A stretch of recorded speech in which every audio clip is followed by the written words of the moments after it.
Oui, je me joins à la prière de ton serviteur. Nous savons, Seigneur, et nous sommes convaincus que sans toi, nous ne pouvons rien faire. Mais que notre seule force s'élève en ton nom. Comme David a pu dire face à Goliath, toi tu viens contre moi avec la lance et le javelot, mais moi je viens contre toi au nom de l'Éternel.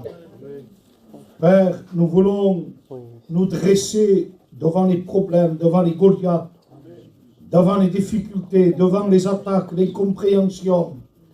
Nous voulons nous dresser non pas à notre propre nom, non pas avec nos expériences, ni même notre savoir, mais seulement à cause que nous sommes armés du nom de l'Éternel. Père, non pas à nous, mais à ton nom, donne gloire. Nous allons ensemble ouvrir ta sainte parole, le livre spirituel, le livre de la vie. Père, et nous te demandons qu'il y ait le Réma et le Logos, qu'il y ait cette parole écrite, mais qu'il y ait cette parole révélée, qu'il y ait de la révélation, de la lumière. Père, nous ne voulons pas poser nos regards sur la terre, sur le problème, mais poser le regard sur Jésus, qui suscite la foi et l'amène à la perfection. Je te prie pour ceux qui vont écouter ta parole.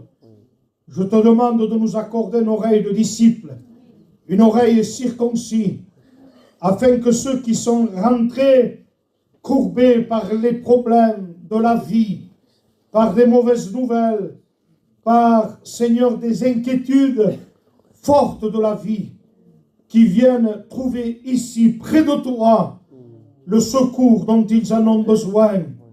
Père, je dirais comme a dit le psaume, Dieu est pour nous un appui, un refuge et un secours qui ne manque jamais dans la détresse. À toi la gloire, Père. Amen. Gloire à Dieu. Je vous salue à tous dans le nom de Jésus. Bien sûr, nous savons que c'est un rassemblement et tout est voulu de Dieu. Attendez-vous à chaque réunion, à ce qu'il y ait moins de vous. Amen. Et un peu plus de lui.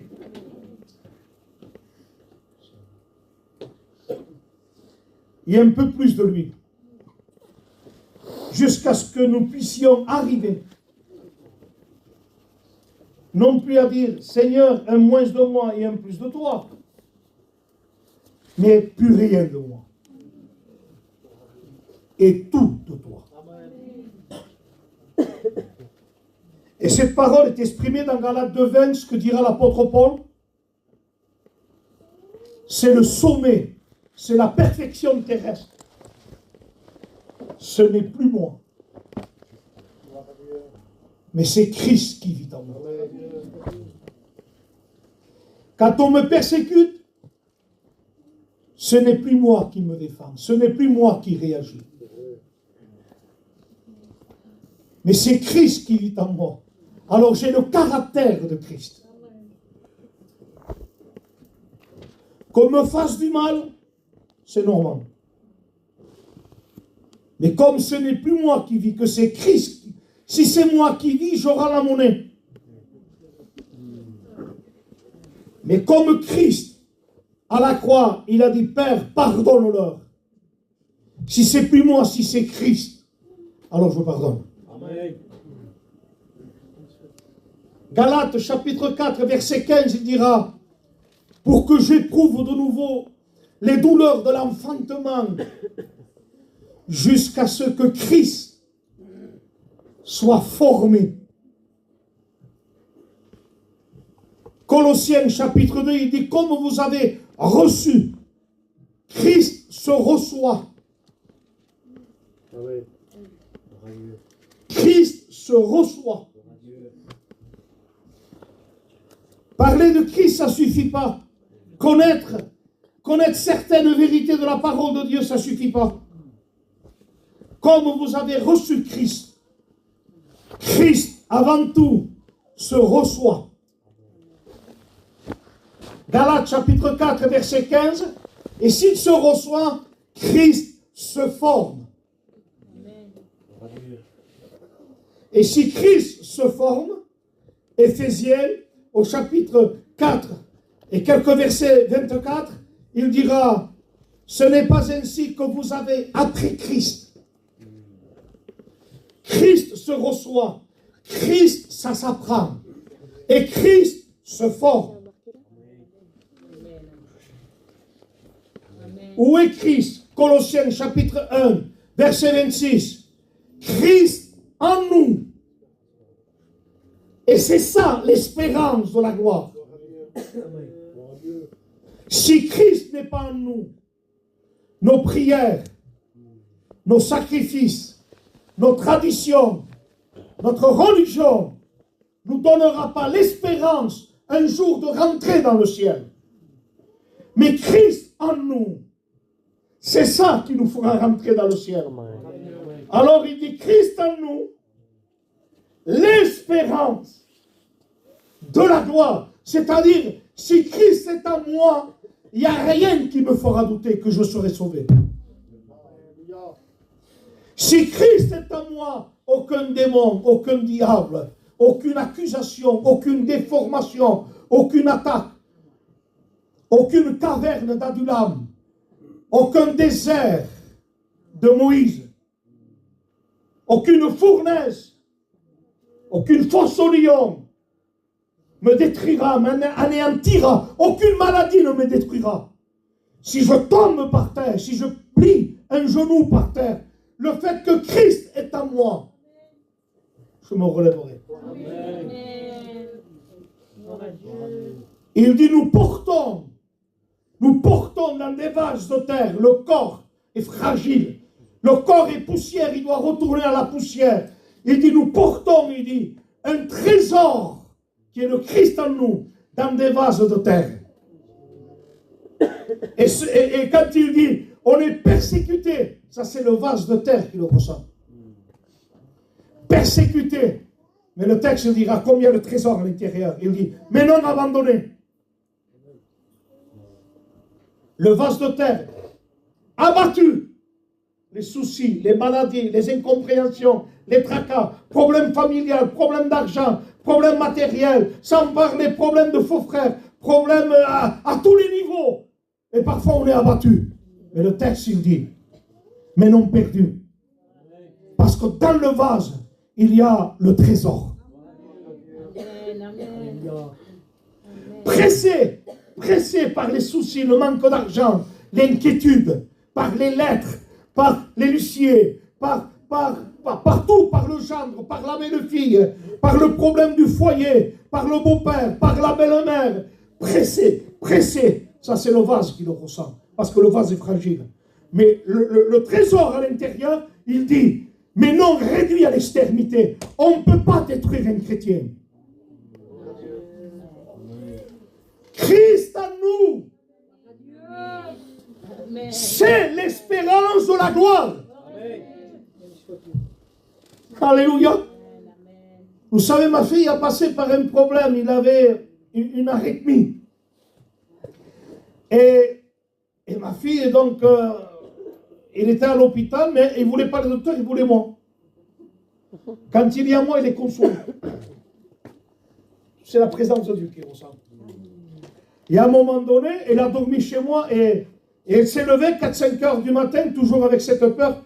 Et il m'a vu assis en train de lire. Je l'ai regardé avec un sourire. 4-5 heures du matin, je lui ai dit, viens ma fille, assis-toi. Et je l'ai fait asseoir. J'ai dit, regarde Isaïe, ce que je suis en train de lire. Isaïe,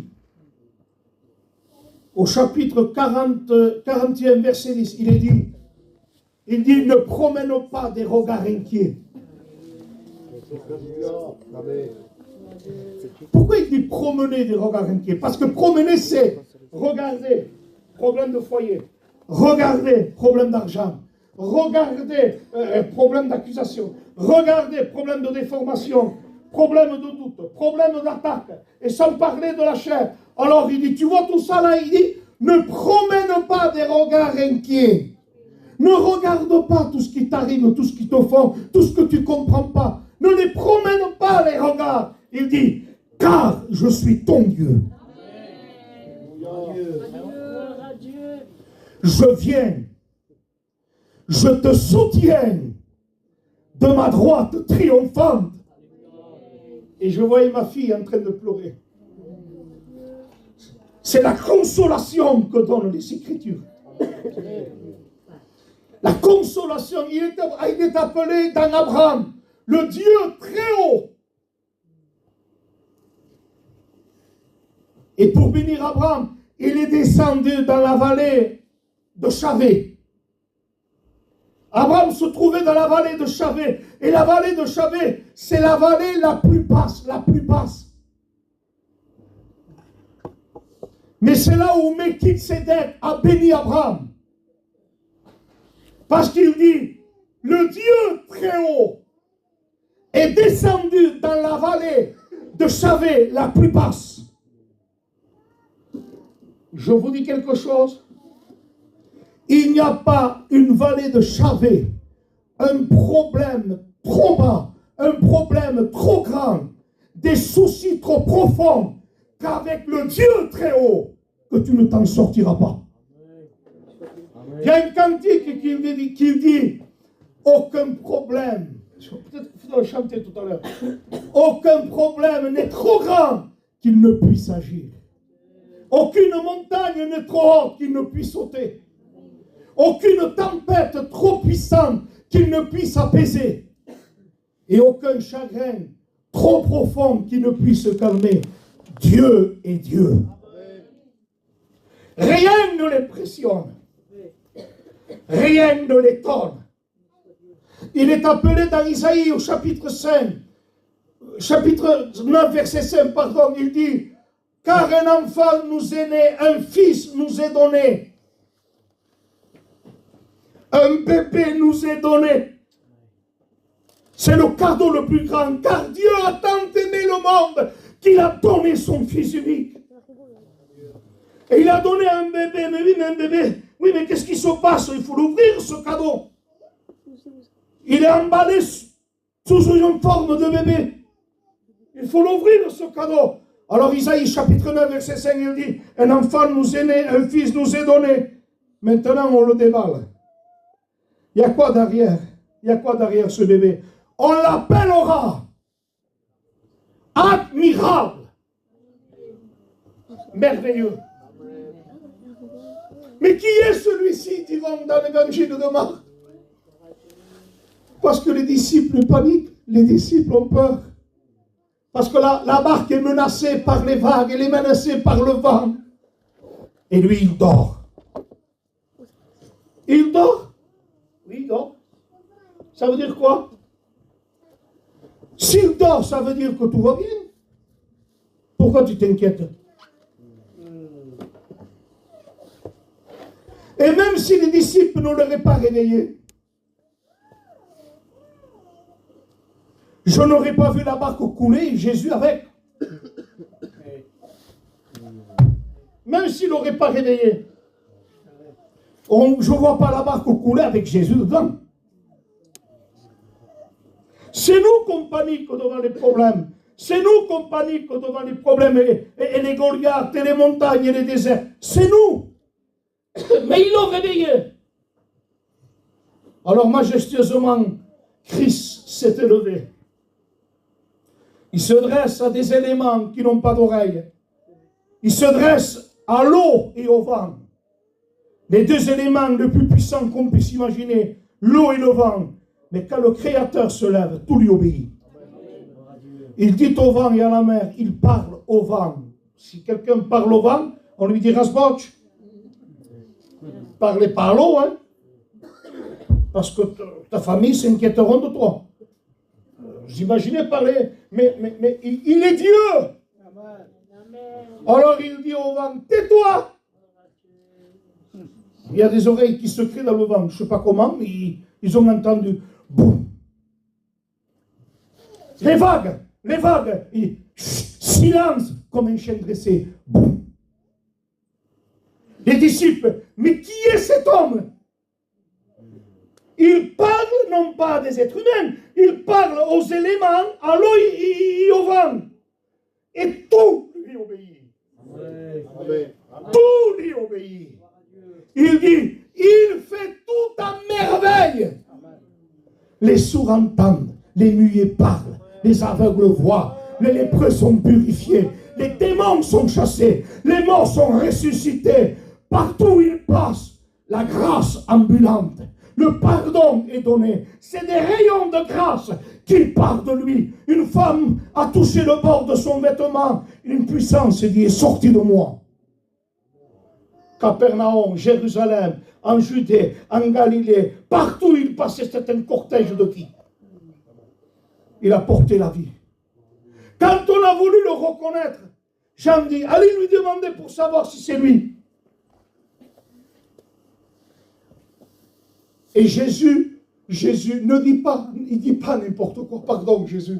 C'est ce qu'il dit. Il dit pas, si, va dire à Jean que c'est moi. N'importe qui aurait pu dire ça. Et le tromper. Non, écoutez, il dit, des témoins oculaires, c'est ça. Il dit, allez dire à Jean ce que vous voyez. Amen. Alléluia. Témoins oculaires. Et Jean dit, ce que nos mains ont touché, ce que nos yeux ont vu, ce que nous avons contemplé, nous vous l'annonçons aussi. Allez dire à Jean ce que vous voyez, ce que vous entendez. Et ils ont reparti et ils ont dit, Jean, les aveugles voient, les muets parlent, les démons sont chassés, les sourds entendent. Il fait tout en merveille. Il parle au vent et à la mer, tout lui obéit. Les démons, il ne leur permettait pas de parler, il disait, tais-toi et sors. Et le démon se taisait, il partait. Il remettait dans le bon sang, assis, vêtu, le possédé de Gadagara qui était démoralisé, détruit. Il vivait dans les sépulcres, il se frappait.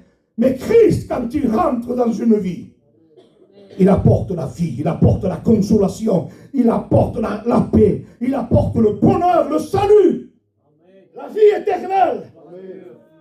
On l'appellera admirable, merveilleux.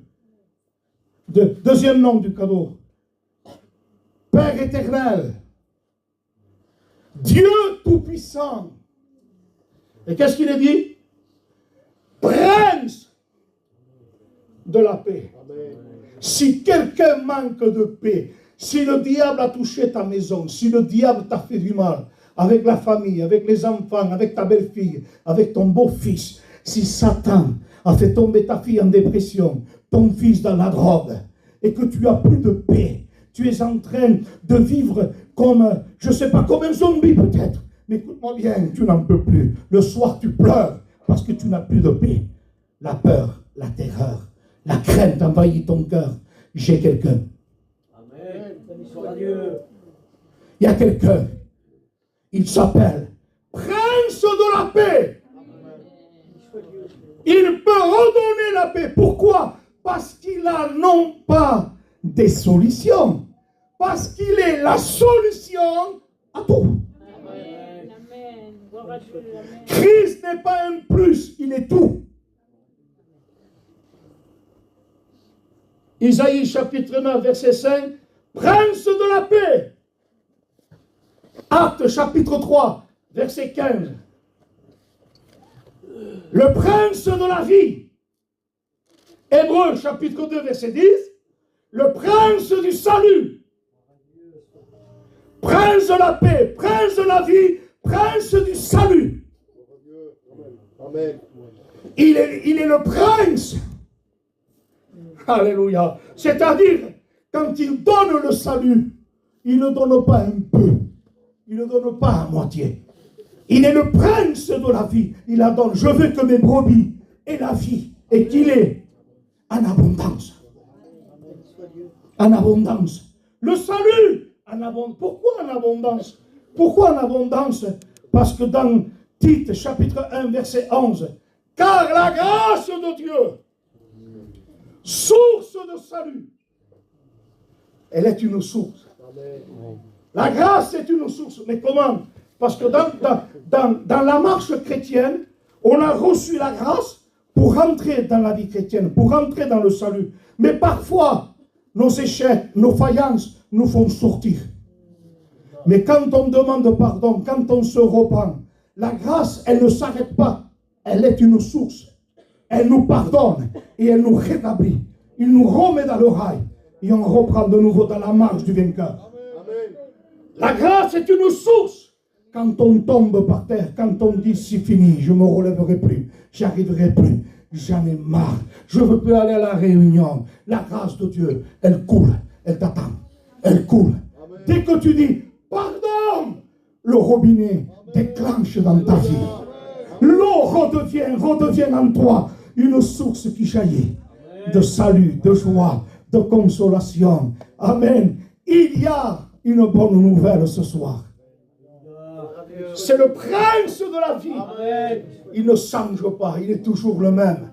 Hier, aujourd'hui et éternellement. Il t'a aimé, il t'aime, il t'aimera toujours.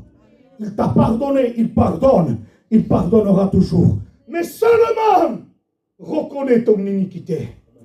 Reconnais ton péché et demande pardon à Dieu. Oui, le mercenaire, il se met en fuite. Mais le bon berger, Max, le bon berger. Pourquoi un mercenaire, c'est un mercenaire? Pourquoi? Parce que quand il voit arriver le loup, il prend la fuite. Alors il dit c'est un mercenaire. Et Jésus dit, moi je suis le bon berger. Pourquoi il appelle le bon berger? Parce qu'il dit, le bon berger donne sa vie pour ses brebis. Alléluia. Aucun homme n'a donné sa vie pour toi. Le Christ l'a donné.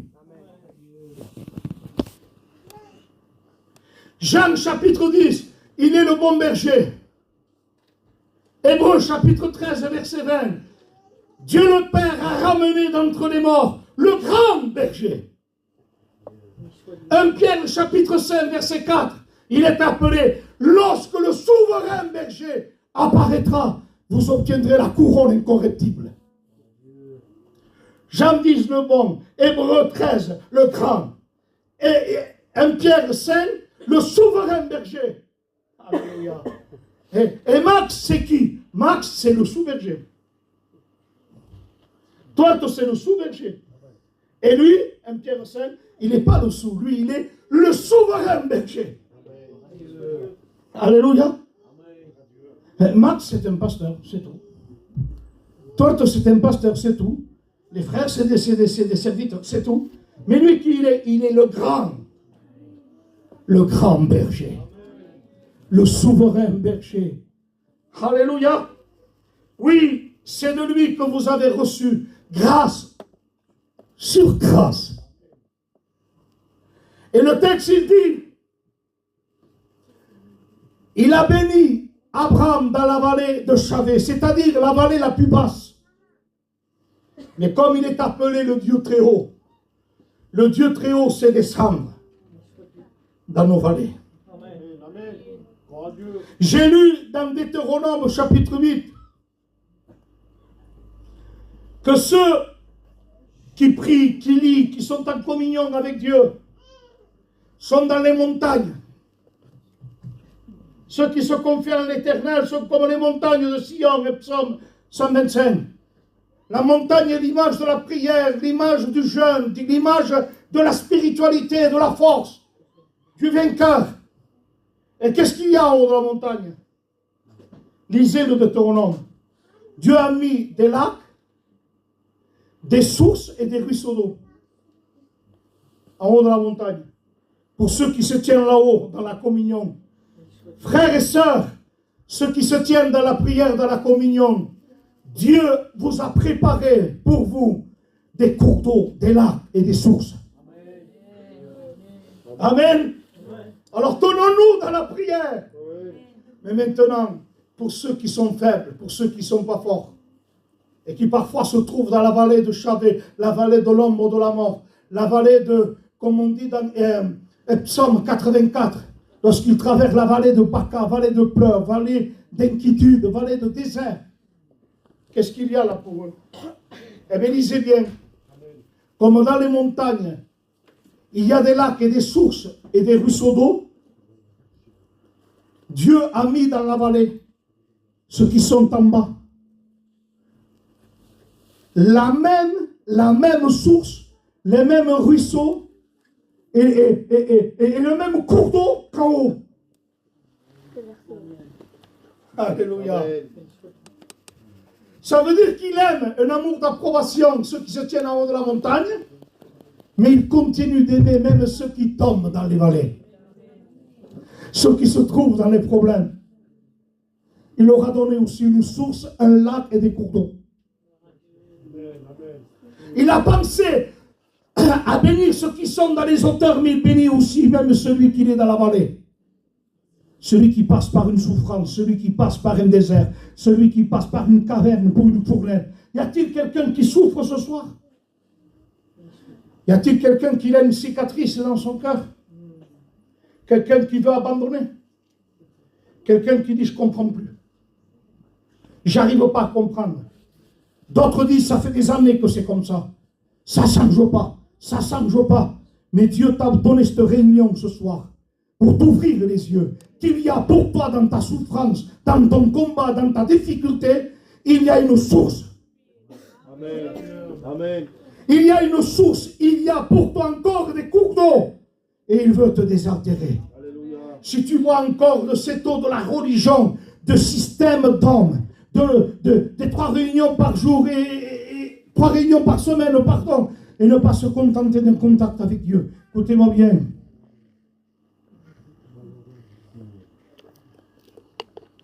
Dieu n'a pas oublié les malheureux. Est-ce que Dieu m'a oublié la souffrance que je passe? Même les pasteurs ne comprennent pas, mais Dieu te comprend. Il semblerait que Dieu ne me voit plus. C'est faux. C'est toi qui es tellement loin. C'est toi qui es loin. Et il te dit, approche. Approche de la prière. Viens dans le sanctuaire. J'ai des choses à te dire. J'ai des explications à te donner. Mais tu es loin. Tu te lamentes. Tu te plains dans la souffrance. Tu te plains dans ton incompréhension. Mais rentre dans le sanctuaire. Reviens à ma table. Et là, j'ai des choses à te dire. J'ai des explications à te dire, à te donner. Alors, il a mis des sources d'eau en haut de la montagne, mais des sources d'eau même dans la vallée. Dans ta souffrance, il y a de l'eau. Tant que tu auras de cette eau, tu auras toujours soif. Mais l'eau que je te donnerai, dit Jésus. Arrêtez de dépendre des hommes. Arrêtez de dépendre du puits de Jacob. Arrêtez de parler des pasteurs, des pasteurs, des pasteurs, des pasteurs, de la femme des pasteurs, de parler des chrétiens, des chrétiennes, des chrétiens. On ne parle plus de la source.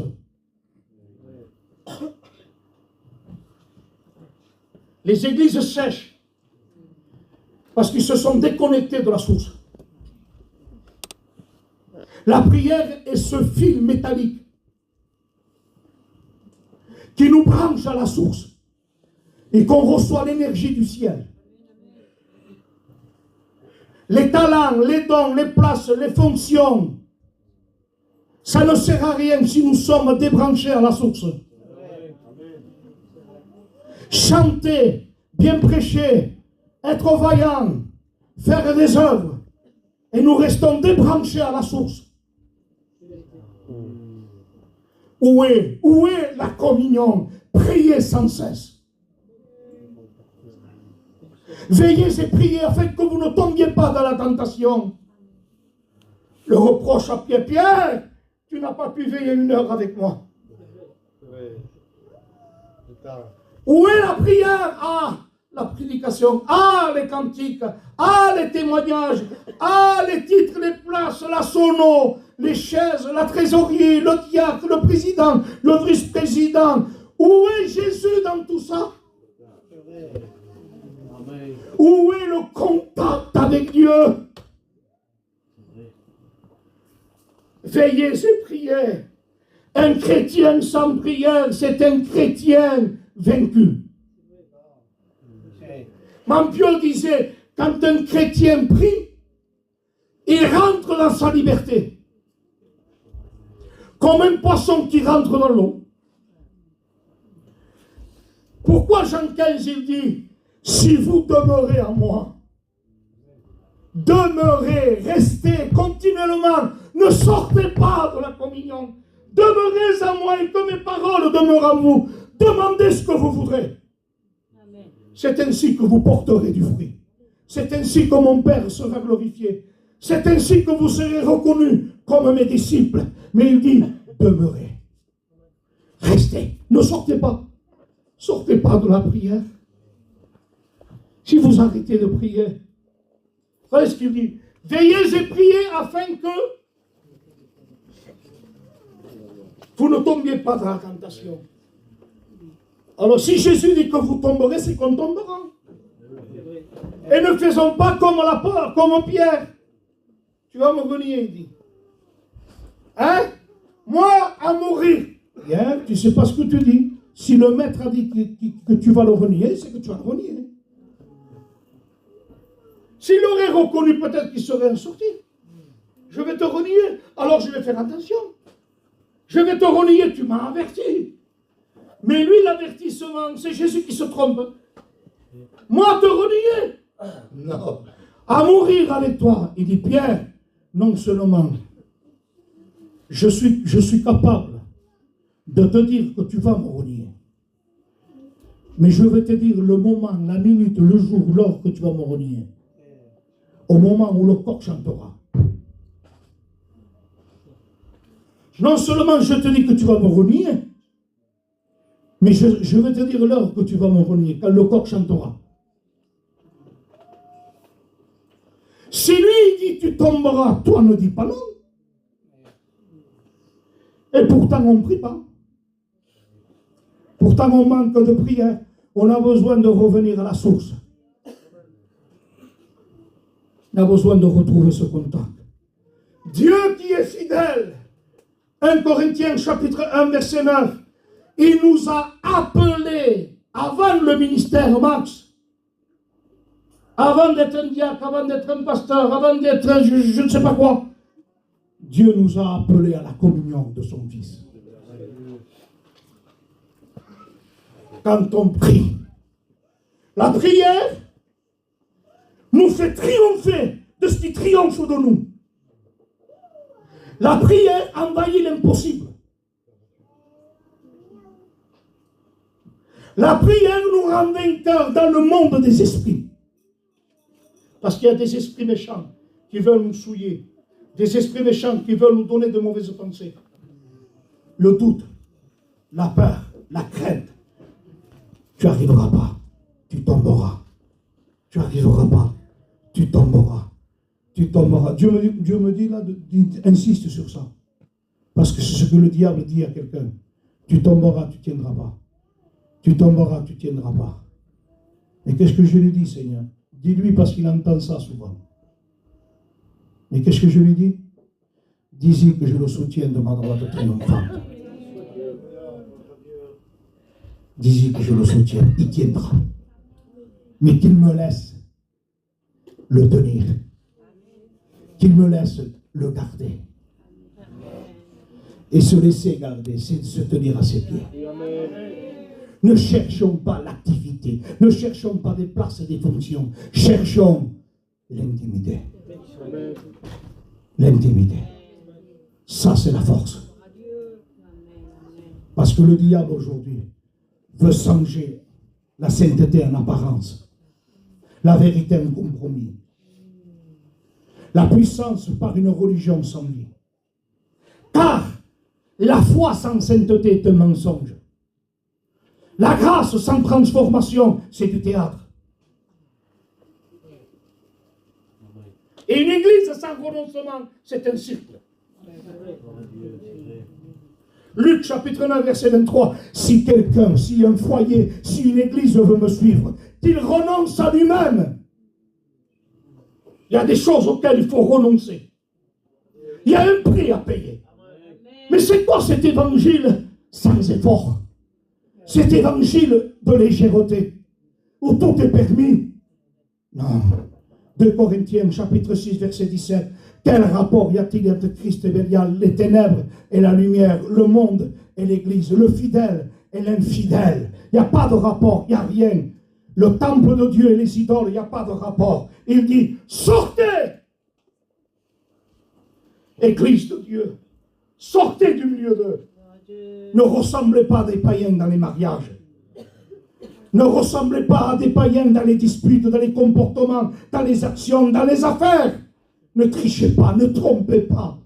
Ne magouillez pas dans les affaires. Ne vous faites pas rayer la voiture par quelqu'un de la famille pour escroquer à l'assurance. Amen. Gloire à Dieu. Pas de magouille, pas de tricherie, ni à la CAF. Amen. Ni à la CAF, ni à la poste. Ni la déclaration des 3 mois. Rien. Et psaume 119, je te louerai dans la droiture de mon cœur. Je te louerai car la louange, c'est aux hommes droits. C'est par la bénédiction des hommes droits qu'une église s'élève, qu'une ville se lève. Vous voulez vivre un réveil? Vous voulez voir des rétrogrades revenir? Des toxicomanes, des drogués, brisés dans leurs péchés, repentis, acceptant le Seigneur. Vous voulez voir un réveil? Les malades guéris? Vous voulez voir la bénédiction des réconciliations inimaginables? Il faut se tenir à genoux à ses pieds. Priez. Suivons le Maître. Suivons Jésus. Arrêtons des systèmes d'hommes. Arrêtons avec les programmes d'hommes. Il dit sortez du milieu d'eux. Et je serai pour vous la promesse. Un père. Et vous serez pour moi des fils et des filles, dit le Seigneur Tout-Puissant. Un jour, il y avait une chrétienne qui travaillait, son patron à côté, il reçoit un coup de téléphone, et le coup de téléphone, il dit, est-ce que le patron est là? Il te demande, et le patron lui dit, dis que je ne suis pas là. Elle risque sa place si elle ne dit pas ça. Mais elle risque le salut s'il ne dit pas ça. C'est vrai. Qu'est-ce qu'il a choisi? Il dit, patron, dis-le toi-même ça. Amen. Gloire à Dieu. On ne perd pas le salut pour garder un travail malhonnête. Amen. Tant pis si on perd le travail, parce qu'on a gardé la vérité, la droiture et la justice. Parce que Dieu est grand. Tu perds un travail, tu vas en trouver un meilleur. Il dit, regardez les oiseaux du ciel, ni ne sèment ni moissonnent, votre Père, dit, les nourrit. Regardez l'herbe des champs, votre Père les revêt. Salomon, dans toute sa gloire, n'a pas été revêtu comme l'un d'eux. Ne valez-vous pas plus que?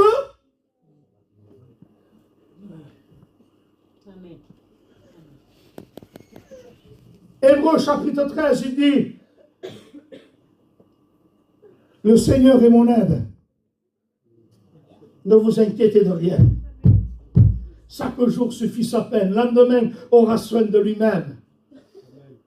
Paul dira, si nous avons 1 Timothée 6, la nourriture et le vêtement, cela nous suffit. Mais ceux qui veulent s'enrichir, le désir de s'enrichir, tombent dans le piège du diable, se jettent eux-mêmes dans des tourments. Parce qu'il faut se tourmenter pour gagner de l'argent. Il faut se tourmenter.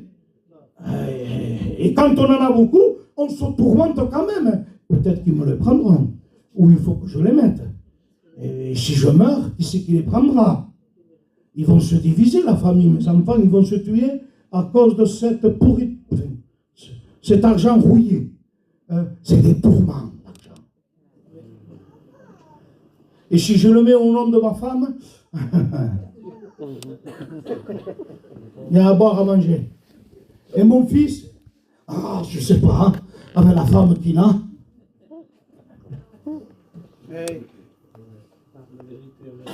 Et si jamais il y a une guerre, j'ai plus rien. Alors je vais les prendre à la maison. Mais si j'ai un contrôle, il faut tous les papiers. Tourment, tourment, tourment. Et il me faut un peu plus d'argent, l'avenir. Il me faut un peu plus d'argent. J'en ai 45 maintenant, il m'en faut 85 000. Je pourrais arriver à 150 000, ça serait bien quand même, non? 150 000, mais tu te tourmentes, et tu risques de faire une signature qui n'est pas trop droite. Hein? C'est vrai. C'est vrai. Tu risques de dire ça va, alors qu'il faut dire non. Amen. Non.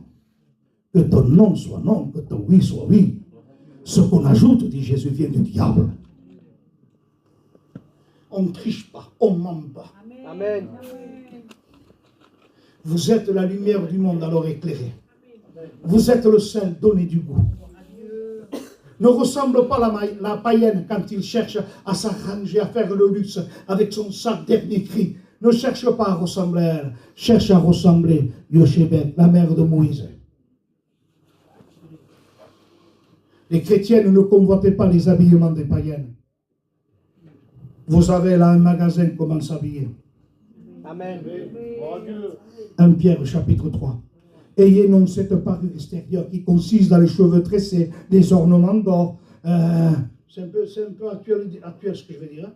Du rouge, de rimel. C'est pas ça la beauté. La beauté, c'est la Sunamite qui le dit. Amen. Ne prêtez pas garde à mon thème. Je me suis converti. Je ne cherche plus à dévaliser les pharmacies, les diététiciens, les laboratoires de beauté. C'est fini maintenant, ça ne m'intéresse plus ça. Il dit, je suis noir, c'est normal, c'est le soleil qui m'a brûlé. Il m'a enlevé tout désir de m'arcaber, de plaire. Je me fais réfléchir, je me fais, t'arriveras pas. T'arriveras pas. Parce qu'il y en a qui ont maigri, ils ont tombé de Dieu. Faites attention, le culte du corps, l'exaltation du corps. Et on le met en valeur, ce corps. Et on cherche à le mettre en valeur, ce corps. Non. Romains 12. Offrez votre corps. Ne prêtez pas, mes sœurs, dans votre habillement, dans votre tenue vestimentaire, que ce soit du côté, que ce soit, vous avez compris, je ne rentre pas dans les détails. Ne donnez pas votre corps comme un objet de convoitise. Amen. Mais Romains 12, offrez votre corps comme un sacrifice vivant, saint, agréable à Dieu, ce qui sera de votre part un culte raisonnable. Ne vous laissez pas influencer par l'extérieur. Au contraire, il dit, la beauté, la parure intérieure, elle est d'un esprit doux et paisible. Amen. Je suis noir, oui, mais c'est normal, elle n'est plus comme avant. Il dit, mais je suis belle. Je suis belle, il dit.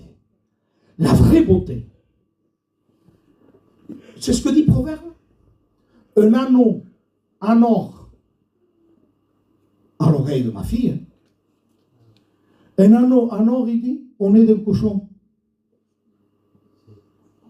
Ah, les tortos, ça ne va pas, non? À l'Everest, non? Il va manger, il va se rouler dans la saleté. À l'Everest, c'est tout. Oui, mais c'est un anneau en or, il dit, mais on est des cochons. Je ne regarde même pas.